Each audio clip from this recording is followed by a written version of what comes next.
The video I'm going to be reviewing today was also gone over by a reverend that I like to watch, and how absurd it is to get tied up in the rules of the Catholic Church and the doctrines and various laws that Christians have to follow. I want to see if I feel the same way. Now, I'm not a Christian, so I might be a backseat driver here, but maybe I can put some interesting input into this situation. In regard to the first question, the sacraments were founded by Jesus. They were instituted by Jesus. And so as a result, even though there are aspects of them that can change, like in what language do you say the words of baptism? You can say it in Spanish, you can say it in English, you can say it in Aramaic. It's all going to be valid because it has the same meaning.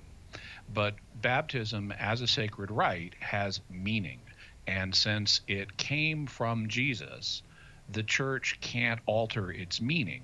And so if someone comes up with a new baptismal formula, then that is not the one that we find in the Gospel of Matthew, then the Congregation for the Doctrine of the Faith in Rome has to look at it to say, is this changed in meaning enough that it would invalidate the sacrament?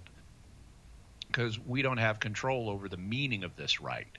We can control things like the language in which you say the formula, but we don't control the meaning of the formula.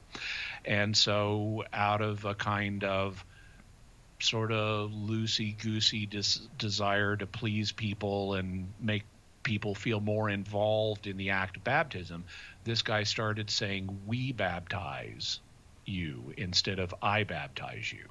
And over in Rome, the Congregation for the Doctrine of the Faith looked at that and said, actually, that's a problem because it is not. So here's the problem as I see it. Now, trying not to change or stop change from happening in order for it to continue to be called Christianity, I can somewhat understand.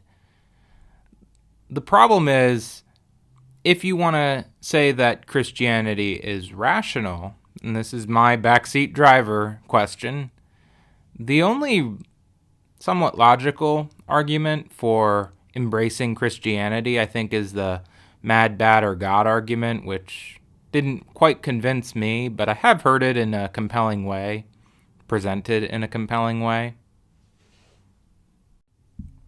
is that what Jesus said is logical. And when you decide what to do based on what Jesus said and not on what's logical, then you're creating a problem for Christianity, for any Christian who wants to say that Christianity is logical. And this is the problem with Catholics and other Christians who are against homosexuality, and they say other illogical stuff. They say, well, that's what it says in the Bible. Okay, why do you believe in the Bible? Well, because the Bible's logical. So that's the problem. Now, this could be a completely logical decision by the Pope and the higher ups. But all I'm saying is, if what you believe is based on what's in the Bible and not what's on logic, then you've completely devalued the Bible.